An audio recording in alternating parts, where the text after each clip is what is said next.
मेरा नाम हेमा है। हमारा घर गांव में था। मेरे बच्चे स्कूल की छुट्टियां होने पर अपनी बड़ी माँ के घर जाने के लिए बहुत जिद किया करते थे। मैं अपने बच्चों को लेकर शहर अपनी जेठानी के घर चली जाती थी। मेरे पति जिस दिन हमें घर आना होता था उस दिन हमें लेने के लिए आ जाते। जब मैं अपनी जेठानी के घर पर रात के टाइम उनसे बातें करती तो वो मुझे कहती कि आओ, मैं तुम्हारी कमर की मालिश कर देता हूँ। कभी सारी जिंदगी तुम्हारी कमर में दर्द नहीं होगा। मैं अपनी जेठानी से अपनी कमर की मालिश कर लेती, लेकिन इसके बाद मुझे नींद आ जाती और जब आधी रात को मेरी आंखें खुलती तो मुझे कुछ अजीब अजीब सा महसूस होता था। लेकिन एक बात बड़ी अजीब होती थी कि आधी रात के टाइम पर भी मेरे जेठ जी जाग रहे होते थे और जेठानी सो जाती थी। एक दिन जब मैंने ये राज जानने की कोशिश की और जब राज खुलकर मेरे सामने आ गया तो मेरे पैरों तले से जमीन निकल गई थी कि मेरे साथ तो मैं अपने माता पिता की सबसे लाडली बेटी थी। हम 7 बहनें थे और मैं अपनी 7 बहनों में से सबसे छोटी थी। मम्मी तो बचपन में ही गुजर चुकी थी। मेरे पापा ने ही अकेले हम सातों बहनों की परवरिश की थी। हमारा कोई भाई नहीं था। एक एक करके मेरी सारी बहनों की शादी हो गई। मैं अकेली पड़ी थी और भगवान का शुक्र था कि मेरी सारी बहनें अपनी ससुराल में बहुत खुश थी। फिर नंबर आया मेरी शादी का। तो मेरी शादी एक ऐसे इंसान के साथ हुई जिसकी शहर में गवर्नमेंट जॉब थी। हम लोग तो गांव में रहते थे। हम 7 बहनों में से मेरी 2 बड़ी बहन की ससुराल शहर में थी। मेरी वो बहनें बहुत कम हम लोगों से मिलने के लिए आती थी। मेरे पापा ने उसके बाद से ही किसी भी बहन की शादी शहर में नहीं की और वो मेरी शादी थी गांव में अपने पास ही करना चाहते थे ताकि वो हर लम्हा मेरी खबर रख सके और मुझसे मिल सके। जिस लड़के से मेरी शादी होने वाली थी उसकी नौकरी तो शहर में थी, लेकिन वो हर महीने में 1 हफ्ते की छुट्टियां लेकर अपने घर आ जाता था। लड़के की नौकरी अच्छी थी, अच्छा कमाता था, इसलिए मेरे पापा ने मेरे रिश्ता तय कर दिया था। फाइनली मेरी शादी हो गई थी। मैं जब शादी करके अपने ससुराल गई तो मेरे ससुराल में सिर्फ मेरी सास रहती थी। मेरे पति तो शहर में रहते थे और वो इन दिनों अपनी शादी की वजह से ही घर आए हुए थे। मेरी एक जेठानी और जेठ भी थी। उनके पास कोई औलाद नहीं थी। वो अपने दूसरे घर में रहते थे। उनका घर शहर में ही था, पर वो दूसरे शहर में रहते थे जो कि हमारे गांव से बहुत दूर था। शादी के बाद सारे मेहमान अपने घरों पर चले गए थे। मेरी नंदे भी थी और दोनों ही अपनी ससुराल में बहुत खुश थी। वो भी कभी कभी अपने मायके आती थी। जेठ जेठानी भी शादी हो जाने के बाद अपने घर में दोबारा से चले गए थे। मेरी जेठानी की शादी को 7 साल हो गए थे, लेकिन अभी तक उनके पास कोई बच्चा नहीं था। लेकिन भगवान का शुक्र था कि मेरी शादी के 2 महीने होते ही मुझे प्रेगनेंसी ठहर गई थी। मेरे पति हर महीने में 1 हफ्ते के लिए घर आते थे और मेरा उनके साथ वो वक्त बहुत अच्छा गुजरता था। मुझे अपने ससुराल में सास से बहुत प्यार मिल रहा था। इधर मेरे पति भी मुझसे बहुत प्यार करते थे। वो जब घर आते थे मेरे लिए बहुत सारे गिफ्ट लेकर आते थे और मेरा बहुत ख्याल रखते थे। मेरी सास भी घर के काम में बिजी रहती थी। मुझे सिर्फ आराम करने के लिए ही रखती थी। मैंने लोगों से सास के बारे में बुराई करते हुए सुना था, लेकिन मेरी सास सच में बहुत अच्छी औरत थी। मैं बहुत छोटी थी तब मेरी माँ मुझे इस दुनिया से छोड़कर चली गई थी। मुझे अपनी सास से अपनी माँ का प्यार मिल रहा था। यह बात मेरे लिए बहुत खुश कर देने वाली बात थी। मेरी शादी के 2 महीने बाद मेरे पापा की भी मौत हो गई थी। मुझे अपने पापा की मौत का बहुत अफसोस हुआ था, लेकिन मैं प्रेग्नेंट थी। इस वजह से मुझे डॉक्टर ने ज़्यादा स्टेट लेने के लिए मना किया था। मेरे घर में मेरी प्रेगनेंसी की खबर से भी सभी लोग बहुत खुश थे। 9 महीने पूरे होने के बाद मैंने बेटे को जन्म दिया। पोते की शक्ल देखकर मेरी सास की तो खुशी के ठिकाने नहीं रहे थे, लेकिन मैंने गौर किया था कि मेरी जेठानी का मूड कुछ ठीक नहीं था। मुझे उनके दर्द का एहसास अच्छी तरह से हो रहा था। वो बेचारी इतने सालों से औलाद पैदा नहीं कर सकी थी और यहाँ मेरे शादी होते ही मुझे प्रेगनेंसी की खबर मिल गई थी। उनके दिल पर सच में गहरी चोट लगी थी। मेरी पति का तो वही रूटीन था। वो हर महीने 1 हफ्ते के लिए घर आते थे और पूरा हफ्ता हमारे साथ बहुत खुशी खुशी गुजारते थे। अब तो वो अपने बेटे को देखने की बहुत आदी हो गए थे, इसलिए महीने में घर के 2 चक्कर लगा कर लिया करते थे। वैसे तो मेरी जेठानी आदत में बहुत अच्छी थी, मुझे अपने घर बहुत बुलाती थी, पर मेरा बेटा छोटा था, मुझे घर में रहना ही ज़्यादा अच्छा लगता था। मेरा बेटा अभी 1 साल का ही हुआ था कि मेरी दूसरी प्रेगनेंसी की खबर आ गई। मैंने अपने पति को इस बारे में बताया कि अभी तो हमारा बेटा बहुत छोटा है और दूसरा बच्चा। मेरे पति ने कहा, कोई टेंशन लेने वाली बात नहीं है, माँ है ना, घर में बच्चे आराम से पल जाएंगे, तुम फिक्र मत करो। मेरी सास ने भी मुझे भरोसा दिलाया कि बच्चे भी भगवान की किस्मत वालों को देता है। अब तुम अपनी जेठानी को ही देख लो, कितने सालों से संतान के लिए तरस रही है, क्या तुम भी ऐसा ही करना चाहती हो? मैं अपनी सास के इस सवाल पर शर्मिंदा हो गई थी। इसी तरह से दूसरी बार मैंने बेटे को जन्म दिया था। मेरी बेटी बहुत प्यारी थी, जो भी देखता यही कहता कि इसे तो देखते ही गोद में लेने को मन करता है। मेरी जिंदगी अपनी सास, पति और बच्चों के साथ बहुत अच्छी गुजर रही थी। धीरे धीरे इसी तरह वक्त गुजरता चला गया और मेरा बड़ा बेटा 5 साल का हो गया और मेरी छोटी बेटी 4 साल की हो गई। मेरे बच्चे स्कूल जाने लगे थे। त्योहार के टाइम पर मेरी जेठानी हमारे घर आती तो मेरे बच्चे उनसे बहुत खुश होते थे और वो अपने स्कूल की छुट्टियां में अपनी बड़ी माँ के घर जाने के लिए जिद किया करते थे। मैं अपने पति को उनकी जिद के बारे में बताती तो मेरे पति मुझे जाने की परमिशन दे दिया करते थे। मेरी सास बीमार रहती थी, इसलिए मैं उनके 3-4 दिन का खाना बना कर जाती थी ताकि उन्हें परेशान ना होना पड़े। अब हर दूसरे तीसरे महीने ऐसा ही होने लगा था। मेरे बच्चे अपनी बड़ी माँ के घर जाने की बहुत ज़्यादा जिद किया करते थे। अगर मैं उनसे जाने को मना करती तो वो रोने लग जाते थे। मेरे पति अपने बच्चों की आंखों में आंसू नहीं देख सकते थे, इसलिए वो मुझसे कहते कि तुम बच्चों के कहने के मुताबिक उनकी बड़ी माँ के घर उनको ले जाया करो। बच्चों का मेरी जेठानी के घर बहुत मन लगता था। मेरे जेठ और जेठानी मेरे बच्चों से सच में बहुत ज़्यादा प्यार करते थे। मैं 2-3 दिन अपनी जेठानी के घर रुकती और जिस दिन मेरा अपने घर जाने का दिन होता तो मेरे जेठ मुझे बस में बिठाया दिया करते। या फिर कभी ऐसा होता कि मैं महीने के उन दिनों में अपनी जेठानी के घर जाती जब मेरे पति आने वाले होते थे। जिस दिन मेरा जेठानी के घर से आने का दिन होता तो कभी कभी मेरे पति भी मुझे ले आया करते थे। जिंदगी इसी तरह से गुजर रही थी। अब हर बार मुझे मेरे बच्चे अपनी बड़ी माँ के घर ले जाते थे। अब की बार भी जब मेरे बच्चों की गर्मियों की छुट्टियां हो गई थी तो मेरे बच्चों ने जिद की बांधी हुई थी कि उन्हें इस बार भी अपनी बड़ी माँ के घर जाना है। वो अपनी छुट्टियां उनके घर ही गुजारना चाहते थे। लेकिन इस बार ना जाने मेरी सास को क्या हो गया था। मैंने हर मुमकिन कोशिश कर ली थी अपनी सास को मनाने की, मगर वो थी कि मानने का नाम ही नहीं ले रही थी मुझे अपनी बड़ी बहू के घर भेजने के लिए। उनका कहना था कि अच्छा नहीं लगता इतनी जल्दी जल्दी वहां जाना। बच्चों का भी रो रो कर बुरा हाल हो गया था, मगर मेरी सास का यही कहना था कि अब वहां कोई नहीं जाएगा। इस बार पता नहीं क्यों वो ऐसा कह रही थी। हर बार तो वो हमारे जाने पर बहुत खुश होती थी और मुझे भी कहा करती थी कि बच्चों के बिना रोए ही उनको ले जाया करो। मुझे कुछ भी समझ नहीं आ रहा था कि मेरी सास ऐसा क्यों कर रही थी। पहले तो वो मुझे फौरन भेज देती थी, लेकिन अब तो वो मेरी जेठानी के नाम से भी बहुत चिढ़ रही थी और बच्चों को भी डांट दिया करती थी कि आज के बाद वहां पर कोई नहीं जाएगा। मैंने बच्चों का रोना देखते हुए ज़्यादा अपनी सास से जाने की जिद की तो उन्होंने कहा, बस खामोश रहो। मैंने कहा ना कि तुम इस बार बच्चों को लेकर वहां नहीं जाओगी तो बस नहीं जाओगी। बच्चों को समझा दो कि अब मैं उनके मुंह से वहां जाने का नाम ना सुन लूं। ये हो ना हो, अब की बार मुझे तुम्हें समझाने के लिए कोई और तरीका अपनाना पड़े। तुम बच्चों की माँ हो, तुम ही उनको समझा सकती हो। मैंने हर तरीके से कोशिश कर ली, वो मुझे वजह तो बता दे, लेकिन मेरी सास ने मुझे कुछ भी नहीं बताया।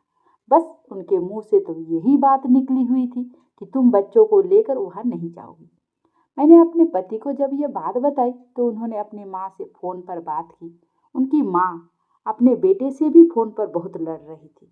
इधर बच्चे फोन पर अपने पापा से भी रो रो कर जिद कर रहे थे। उन्होंने भी अपनी मम्मी से कहा, आखिर ऐसा भी क्यों हो गया है जो आप इतना ज़्यादा गुस्सा कर रही हो। उन्होंने अपने बेटे को भी डांट दिया था। मेरी सास की बातों से तो ऐसा लग रहा था जैसे हम लोगों ने उनकी बहू के घर जाने की बात नहीं की, बल्कि कोई बहुत बड़ी गलती कर दी हो। मुझे उनके बदलते हुए अंदाज की ना तो कोई वजह पता चल रही थी और ना ही मुझे कुछ समझ आ रही थी। बच्चे रो धोकर सो गए थे। मैंने एक बार फिर ये जानने की कोशिश की और अपनी सास से पूछा था कि माँ जी, इसमें जिद करने वाली क्या बात है? बच्चे जाना चाहते हैं और आज वो बहुत ज़्यादा रोए हैं। हर बार तो मैं बच्चों के साथ वहाँ जाती हूँ ना, तो अब की बार ऐसा क्या हुआ है जो आप वहाँ का नाम लेने पर भी इतना ज़्यादा गुस्सा दिखा रही हो? मैं भी बच्चों की ऐसी हालत देखकर अपनी सास के सामने डटकर खड़ी हो गई थी। मुझसे अपने बच्चों की आंखों में आंसू नहीं देखे जाते थे। मैं और मेरे पति अपने बच्चों की हर डिमांड को पूरा करते थे। मैंने अपनी सास को बच्चों की खुशी का वास्ता दिया। बच्चे मेरी सास की सबसे बड़ी कमजोरी थी। मैं बच्चों का वास्ता देकर इस बात का फायदा उठा लिया करती थी। इससे पहले भी कई बार मैंने अपनी सास को बच्चों का वास्ता देकर उनसे कई बार अपनी बात को मनवाया था, और इस बार तो मैं बच्चों के लिए ही ये कदम उठा रही थी। दरअसल मेरे बच्चों को अपनी बड़ी माँ के घर जाना इसलिए अच्छा लगता था क्योंकि उनका घर हमारे घर से बहुत बड़ा था। मेरे जेठ का बिजनेस बहुत अच्छा था। वह शहर में अच्छी पोस्ट पर लगे हुए थे। उनका घर भी हमारे घर से बहुत बड़ा था। मेरे जेठ ने हमारे घर से अपना हिस्सा ले लिया था। उनका अब हमारे घर से कोई मतलब नहीं था।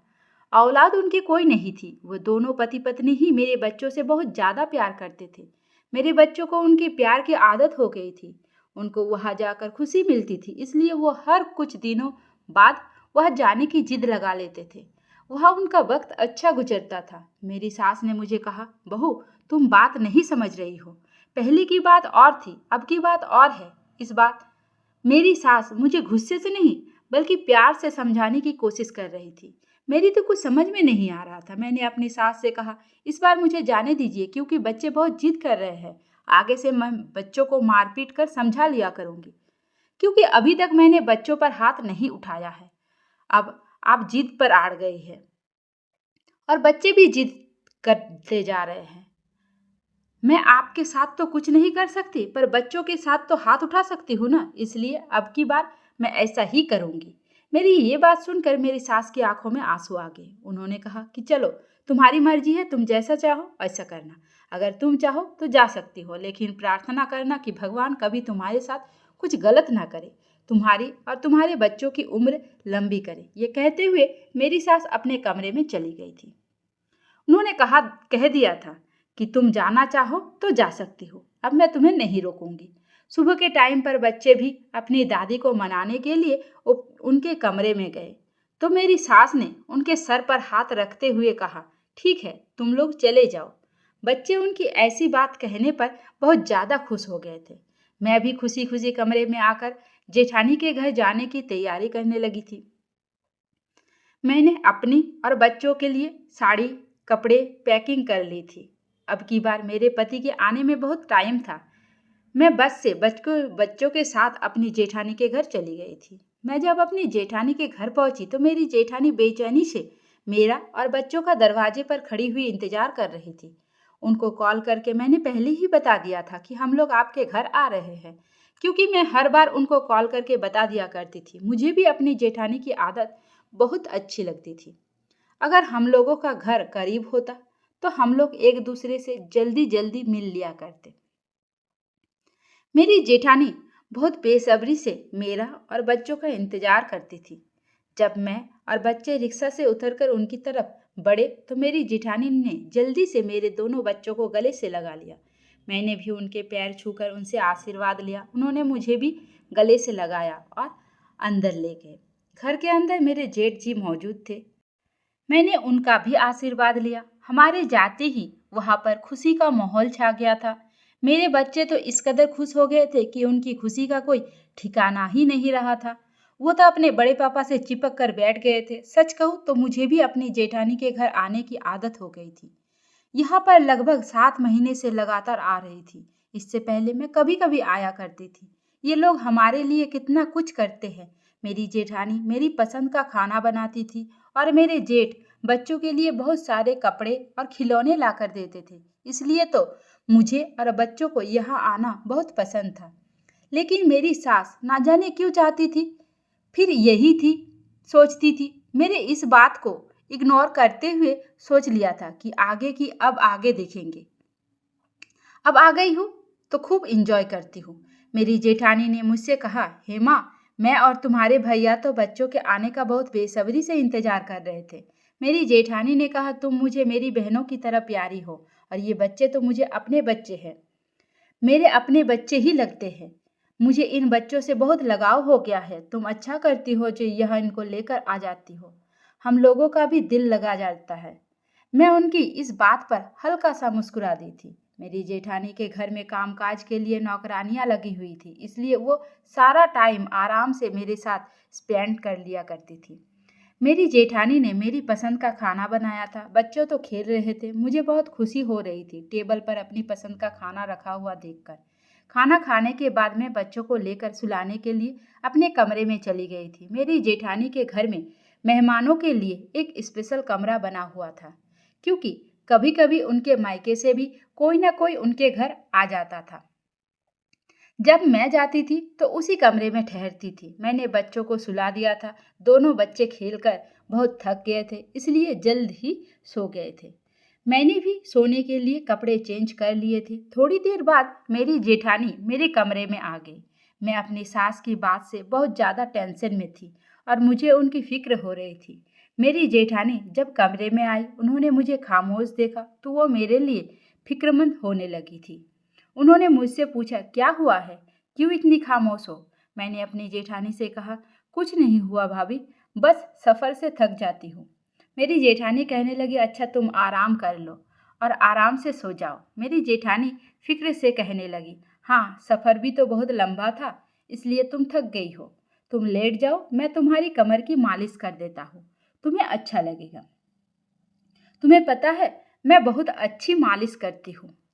मेरे पास एक खास तेल है, उसे लगाने के बाद कमर का दर्द बिल्कुल गायब हो जाता है, बल्कि शरीर की सारी हड्डियां मजबूत होती है।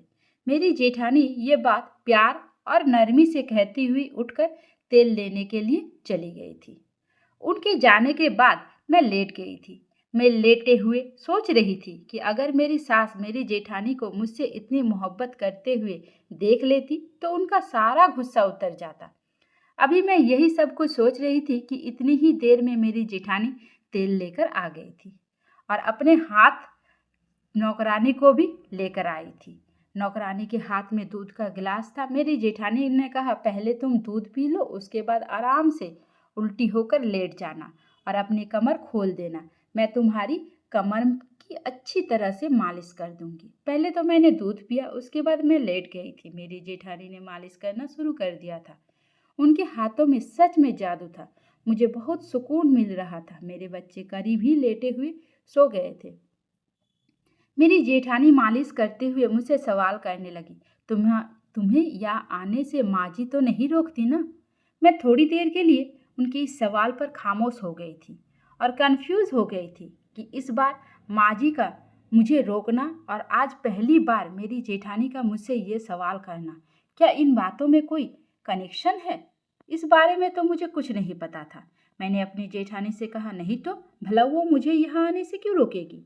आज तक उन्होंने मुझे कभी यहाँ आने से नहीं रोका, तो अब क्यों वो आने से मना करेगी? मैंने अपनी जेठानी से शर्मिंदा होकर उनसे झूठ बोल दिया था। आखिर मैं उनको क्या बताती कि इस बार माँ जी कितना भड़क रही थी हम लोगों को यहाँ आने पर। मैंने झूठ पर मेरी जेठानी का चेहरा भी खुशी से चमक उठा था। मैं नहीं जानती थी कि इस बार सास मुझे यहाँ आने से क्यों मना कर रही थी। मैं ये बात बताकर अपनी जेठानी का दिल नहीं दुखाना चाहती थी, लेकिन मुझे कुछ तो अजीब लग रहा था। वो क्या था मैं समझ नहीं पा रही थी। मुझे यहाँ पर आए हुए दूसरा दिन हो गया था। दूसरे दिन की रात को भी मेरी जेठानी सोते समय मेरे कमर में तेल लगाने के लिए आ गए थे। उन्होंने कहा कि बच्चों को देखने के लिए आई हो, सो गए हैं या नहीं। बच्चों को देखने के बाद उन्होंने कहा कि मैं तुम्हारी कमर पर तेल लगाती हूँ, तुम्हारे शरीर का दर्द ठीक हो जाएगा। उन्हें फिर से मेरे शरीर की मालिश की, जिससे के बाद मुझे बहुत सुकून मिला था और सुकून मिलते ही मैं गहरी नींद में सो गई थी। तीसरे दिन भी मेरी जेठानी फिर से तेल लेकर मेरे पास आ गई थी और फिर से मेरी मालिश करनी शुरू कर दी थी। अब तो मुझे भी उनकी मालिश करना अच्छा लगने लगा था। मैं अपनी जेठानी से कहती कि आप मेरे लिए इतना परेशान मत हुआ करो। वो मुस्कुराती और धीमे से कहती, तुम मेरी बहन की तरह हो, तुम हमेशा ठीक रहो और ताकतवर रहो, इसलिए तुम्हारे साथ ये सब कुछ कर रही हो। मालिश करवाने के बाद मैं गहरी नींद में सो जाती थी और मुझे अपना कोई होश नहीं रहता था। अब यह सिलसिला हर रात चलता रहा था। मेरी जेठानी रोज रात को मेरी कमर की मालिश कर देती थी, लेकिन सुबह जब मेरी आँख खुलती तो मुझे अजीब अजीब सा एहसास होता था। एक दिन तो जब मैं सोकर उठी तो अपने बेड पर मैंने अपने जेठ की घड़ी पड़े हुए देखी थी। वो घड़ी उनकी ही थी और वही ऐसी घड़ी पहनना करते थे। उनकी घड़ी अपने बेड पर पड़े हुए देखकर मैं हैरान रह गई थी। पहले तो मैंने इस बात को इग्नोर कर दिया, मगर अगले दिन मैंने अपने कमरे में अपने जेठ की शर्ट पड़े हुए देखी थी, जो कि जमीन पर पड़ी हुई थी। अब मेरे दिल में डर बैठता जा रहा था, क्योंकि जब मैं रात को सोती तो कोई सामान मौजूद नहीं होता था। सुबह जागती तो मुझे 2 दिन से ये चीजें मिल रही थी। बच्चे भी मेरे सोने से पहले ही सो जाते थे और मेरे जागने के बाद ही जागते थे, तो फिर मेरे जेठ का यह सामान इस कमरे में कैसे आ रहा था? मुझे टेंशन होने लगी थी। मुझे यहाँ पर रहते हुए 5 दिन हो गए थे और आज मेरा छठा दिन था। आज रात भी मेरे साथ कुछ ऐसा ही हुआ था। मुझे बिस्तर पर मेरे जेठ की शर्ट मौजूद मिली थी। अब मुझे इस राज के बारे में जानना था। इस राज को जानने की शुरुआत मैंने अपने जेठानी से ही की थी, क्योंकि वही मुझे इस बारे में बता सकती थी। लेकिन मैं सामने से तो उनसे सीधा ये सवाल नहीं कर सकती थी। वो मुझे गलत भी समझ सकती थी। मुझे अपनी इज्जत की फिक्र होने लगी थी। क्या यही हकीकत थी जिसे मैं मानने को तैयार नहीं थी? सच में इतनी मोहब्बत करने वाली जगत जेठानी कुछ गलत भी कर सकते हैं मेरे साथ? मुझे इस बात पर यकीन नहीं आ रहा था। मेरे दिमाग में न जाने कैसे कैसे सवाल आ रहे थे। मेरी जेठानी मुझसे आकर पूछती, तुम परेशान क्यों लग रही हो? क्या तुम्हारी तबीयत ठीक है? मैंने उनको बताया, मेरी तबीयत बिल्कुल ठीक है, बस मैं बच्चों की वजह से थोड़ा थक जाती हूँ। मैंने अपने पति से यहाँ आने के लिए कहा तो उन्होंने मुझे बताया कि क्या तुम्हें नहीं पता, माँ 4 धाम की यात्रा करने गई है, वो घर पर मौजूद नहीं है और मेरे भी आने में अभी कुछ दिन बाकी हैं। जब तक तुम भैया भाभी के पास ही रहो। बच्चों को वैसे भी वहाँ पर रुकना बहुत अच्छा पसंद है। तुम अभी वहाँ कुछ दिन और गुजार लो। जैसे ही मेरी छुट्टी होती है मैं तुम्हें लेने आ जाऊँगा। मेरी सास 4 धाम की यात्रा पर चली गई थी। उन्होंने गुस्से से मुझे नहीं बताया था। अपने बेटे को ये बात बता दी थी। वो अभी तक मुझसे नाराज थी। एक दिन मैं बच्चों के साथ छत पर चली गई थी। तभी अचानक मेरी जेठानी भी छत पर आ गई। उन्होंने मुझसे कहा कि क्या क्या हुआ, तुम्हारी तबीयत ठीक है? मैं अपनी जेठानी की इस बात पर चौंक गई थी कि आखिर उन्हें मेरी तबीयत की फिक्र क्यों रहने लगी थी। वो हर बार मेरी तबीयत के बारे में पूछा करती थी। भला मेरी तबीयत को क्या होगा? वो मेरे करीब आकर बैठ गई। मैंने उनसे कहा, मेरी तबीयत ठीक है, बस मौसम अच्छा हो रहा था, इसलिए मैं बच्चों को लेकर छत पर आ गई। मैंने अपनी जेठानी का हाथ पकड़ा और धीरे से दबाते हुए उनकी तरफ देखकर मुस्कुराने लगी। मैंने महसूस किया था कि मेरी जेठानी के चेहरे पर एक अजीब सा सातिराना मुस्कुराहट फैल गई थी। मेरे साथ हर दिन ऐसा ही हो रहा था। मैं गहरी नींद में सो जाती और मेरे जेठ की कोई ना कोई चीज मेरे कमरे में जरूर मौजूद होती थी। उस दिन मेरी बेटी ने मुझे बताया कि मम्मी, रात बड़े पापा आपके पास लेटे हुए थे। जल्दी से बड़ी मम्मी ने मुझे गोद में ले लिया और मुझे सुला दिया था। लेकिन इतना सब कुछ हो गया था, मुझे कैसे पता नहीं चला? मेरी नींद तो ऐसी नहीं थी। थोड़ी सी भी हटक होती तो मैं फौरन जाग जाती थी। लेकिन यहाँ आने के बाद मुझे ऐसी नींद क्यों आ रही थी कि मेरी बेटी सोकर उठ गई थी और मुझे पता ही नहीं चला। जब मेरी बेटी ने बताया कि उसके बड़े पापा मेरे करीब लेटे हुए थे और बड़ी माँ भी कमरे में मौजूद थी, ये सुनकर तो मेरे रोंगटे खड़े हो गए थे और ये बात मेरे दिमाग में घूम रही थी कि यही वजह थी कि मैं बिल्कुल खामोश रह गई थी।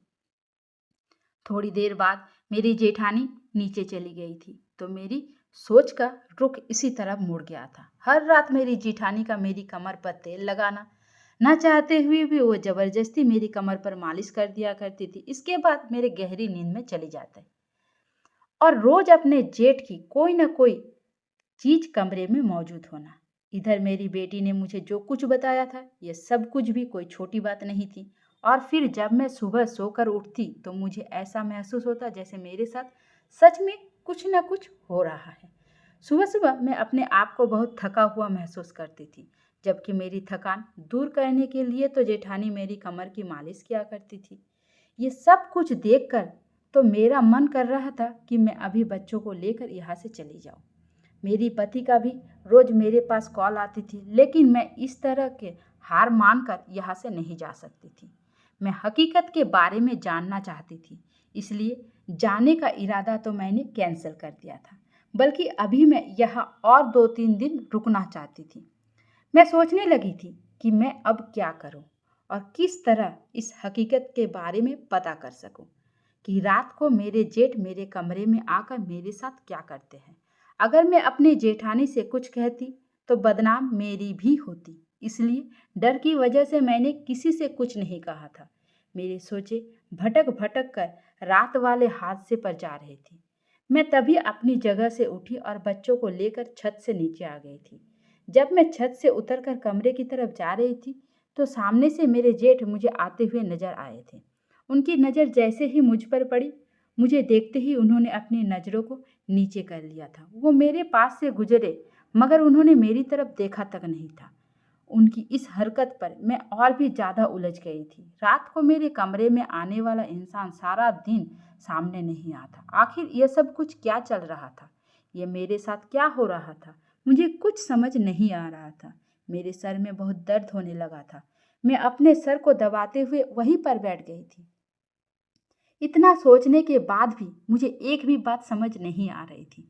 मैं हौसला करती हुई कमरे के अंदर चली गई थी। बच्चे बाहर ही खेल रहे थे। मैं कमरे में बैठे बैठे एक प्लान तैयार कर रही थी और इस पर कॉन्सेप्ट करने के लिए रात का इंतजार करने लगी। शाम हुई तो मैं फ्रेश हो गई थी। कमरे से बाहर आई तो मेरे जेठ जेठानी खाने के टेबल पर बैठे हुए मेरा इंतजार कर रहे थे।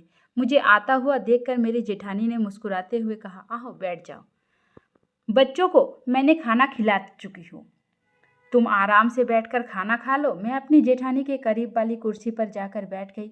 आज मैंने हमेशा की तरह उनके साथ अच्छा बिहेव कर रही थी, ताकि इनको पता ना चल जाए कि मुझे इन दोनों पति पत्नी का पर शक होने लगा है। मुझे अपने जेठ की शक्ल देखकर बहुत गुस्सा आ रहा था। मुझे सच तक पहुंचना था, इसलिए मुझे इनके साथ अच्छा ही बनकर रहना था।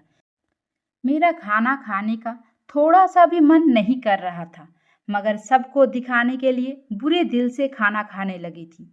मेरी जेठानी मेरी तरफ देखकर कहने लगी, तुम्हारी तबीयत तो ठीक है ना? वो ये बात भी मुझसे कई बार पूछ चुकी थी। कहने लगी, मतलब तुम्हें चक्कर वगैरह तो नहीं आ रहे ना? मैंने अभी खाना खाना शुरू ही किया था। मैंने अपनी जेठानी से कहा, मेरे साथ ऐसा कुछ नहीं हो रहा, मेरी तबीयत बिल्कुल ठीक है। मुझे हर बार उनकी इस बात का मतलब समझ नहीं आ रहा था। खाना खाने के बाद मैं बच्चों को लेकर कमरे में उन्हें सुलाने के लिए चली गई थी। थोड़ी देर बाद ही बच्चे सो गए थे। अब मैं अपनी जेठानी के कमरे में आने का इंतजार करने लगी थी। कुछ देर बाद ही मेरी जेठानी दरवाजा खोलकर कमरे के अंदर आ गई थी और सीधा मेरे पास आकर बैठ गई थी। रोज के मुताबिक मेरी जेठानी मेरे लिए दूध का गिलास लेकर आई थी और साथ में मालिश करने के लिए तेल भी लेकर आई थी। मैंने दूध तो नहीं पिया था, बहाना कर दिया था कि मेरा दूध पीने का मन नहीं है। लेकिन आज मैंने जिस तेल से वो मालिश किया करती थी उस तेल को बदल दिया था। वो मेरे बदले हुए तेल से मालिश करने के बाद कमरे से चली गई थी। मैंने उनके जाते ही अपनी कमर को साफ कर लिया था। मैं नींद में धीरे धीरे जाने लगी थी, लेकिन मैंने खुद को संभाल लिया था। आज मेरे जेठ की तबीयत खराब हो गई थी और मैं सारी रात जागती रही, पर वो कमरे में नहीं आई और मुझे नींद भी नहीं आई थी। आज का मेरा प्लान तो फ्लॉप हो गया था, क्योंकि मेरे जेठ को बहुत तेज ज़्यादा बुखार आ गया था।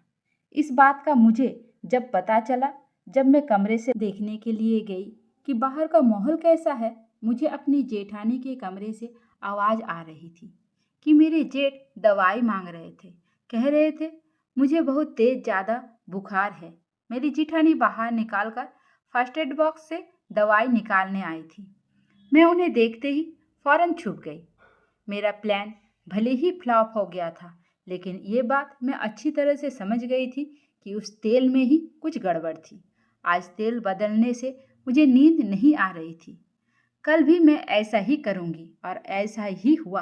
दूसरा दिन जब निकला तो मैंने अपनी जेठानी के कमरे में चोरी चुपके जाकर फिर से वो तेल बदल दिया। मुझे पता था कि रात को जब वो आएंगे तो यही तेल लेकर आएंगे और इसी से ही मेरी मालिश करेगी। अगले दिन रात को मैं फिर से अपनी जेठानी के कमरे में आने का इंतजार कर रही थी। मेरी जेठानी ने मुझे दूध का गिलास दिया तो मैंने उनसे कहा कि मैं बाद में पी लूँगी। यह कहते हुए मैंने उनसे अपनी कमर की मालिश करवा ली। वो जब कमरे से चली गई तो मैंने मौका पाते ही दूध बाथरूम में जाकर फेंक दिया और मैं इस तरह से लेट गई जैसे मैं बहुत गहरी नींद में सो चुकी हूँ। कुछ ही देर गुजरी थी, मुझे एहसास हुआ जैसे कोई दरवाज़ा खोलकर कमरे में आया है। कमरे के अंदर और कोई नहीं बल्कि मेरी जेठानी ही आई थी। बहुत ही ध्यान से उन्होंने मुझे देखा कि मैं सो गई हूँ या नहीं। मुझे सोता हुआ देखकर अपनी जेठानी कमरे से बाहर निकल गई। मैं खामोशी से अपनी जगह पर लेटी रही। रात धीरे धीरे गुजर रही थी। तभी मेरी आंखों से जो मैंने देखा, मुझे इस पर यकीन ही नहीं आया था। मेरा सांस तो अटक कर रह गया था। ये सब देखकर मैं शॉक्ड रह गई थी। अब की बार जो इंसान कमरे में आया था उसकी आवाज़ सुनकर मुझे अपने कानों पर विश्वास नहीं हो रहा था। मेरे जेठ जेठानी दोनों ही कमरे में मौजूद थे और वो दोनों जिस तरह से बातें कर रहे थे उसे सुनकर मेरे रोंगटे खड़े हो गए थे।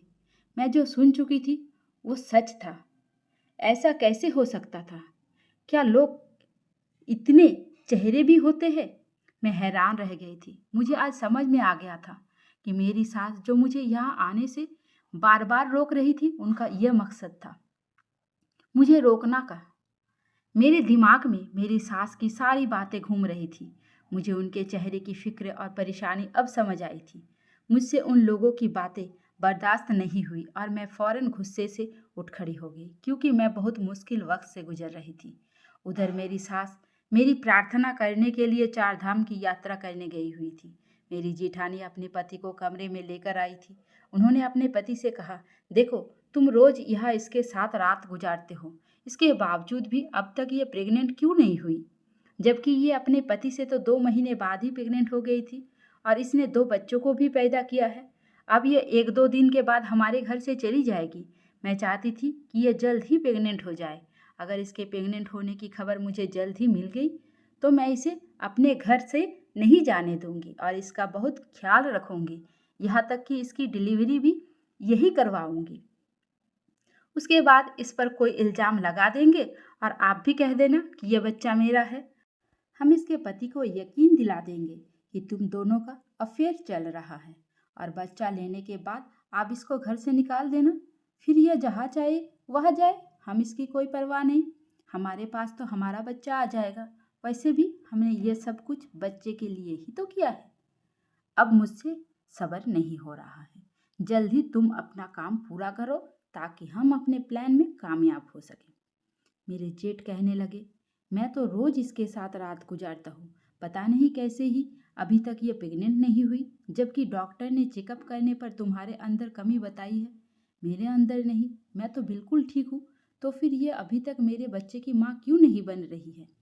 मैं अब समझ गई थी कि आखिर इन दोनों पति पत्नी का बिहेवियर मेरे और मेरे बच्चों के साथ इतना ज़्यादा अच्छा क्यों रहता था, क्योंकि ये लोग अपने मतलब के लिए ही मुझसे अच्छा बिहेवियर रखते थे। इसका मतलब साफ था कि मेरी सास को पहले ही इन दोनों की नीयत पर शक था। तभी तो इस बार वो मुझे यहाँ पर आने नहीं दे रही थी। मैं इस बात पर बहुत रोई थी। आज मेरा यकीन खून के रिश्तों पर से उठ गया था। ये बात सच थी कि मेरी जेठानी और जेठ के दिल पर बच्चे को लेकर बहुत बुरा असर पड़ रहा था। लेकिन क्या उनका ये सब करना ठीक था कि उन्होंने अपनी हवस का निशाना मुझे बनाया? उन्होंने इस बारे में नहीं सोचा कि उनके ऐसा करने से मेरे घर भी बर्बाद हो सकता है। वो लोग मेरे पति के दिल में ये सब डालना चाहते थे कि मेरा अपने जेठ के साथ अफेयर चल रहा है और अगर मैं प्रेग्नेंट हो जाती तो वो बच्चा पैदा होने के बाद खुद ले लेते।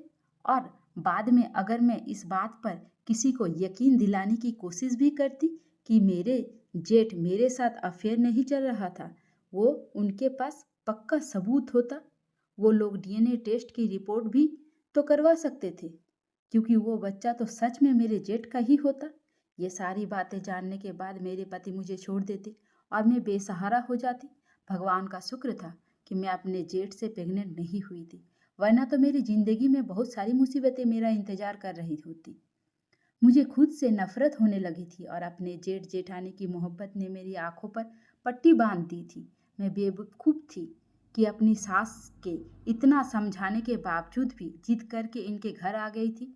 मुझे इन दिनों पति पत्नी से सख्त नफरत हो गई थी, क्योंकि आज मैंने इन लोगों की बातों को अपने कानों से जो सुन लिया था।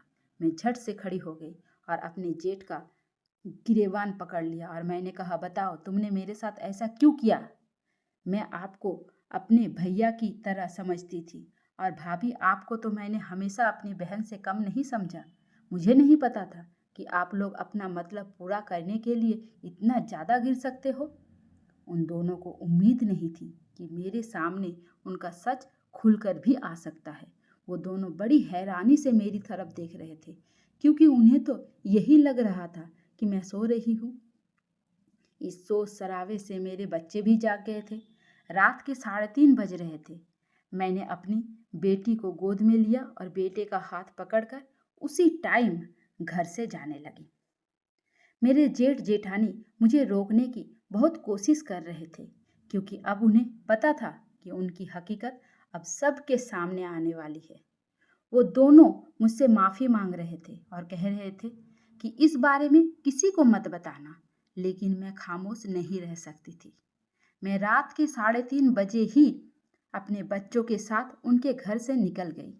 अंधेरी रात में मेरी कुछ समझ में नहीं आ रहा था, पर यह तो अच्छा था कि मुझे एक रिक्शा मिल गया। जिस शहर में मेरे जेठ जेठानी रहते थे, वहाँ से लगभग 10 किलोमीटर दूर के रास्ते पर मेरी दीदी भी रहती थी। मैं अपने बच्चे को लेकर उनके घर चली गई और वहाँ जाने के बाद मैंने अपने पति को कॉल करके सारी बात बता दी। अगले ही दिन मेरे पति दौड़ते हुए मेरे पास आ गए थे और वो मुझे लेकर अपने भैया भाभी के पास चले गए। उन लोगों ने मेरी बात को झूठ लाने की बहुत कोशिश की, पर जब मैं अपनी बेटी से कहा कि अपने पापा को बताओ, एक दिन तुमने रात को क्या देखा था, मेरी बेटी ने अपने पापा को बता दिया। मैंने देखा था कि बड़े पापा मम्मी के पास लेटे हुए थे। ये सब सुनकर मेरे पति ने अपने भाई के मुंह पर थप्पड़ मार दिया और उनको बहुत उल्टी सीधी बातें सुनाई। मेरे पति उनसे सारे संबंध खत्म कर दिए और मेरा हाथ पकड़कर मुझे उस घर से वापस ले आए थे। मेरी सास को भी जब ये बात पता चली तो उन्होंने अपने बड़े बहू और बेटे से सारे संबंध खत्म कर दिए।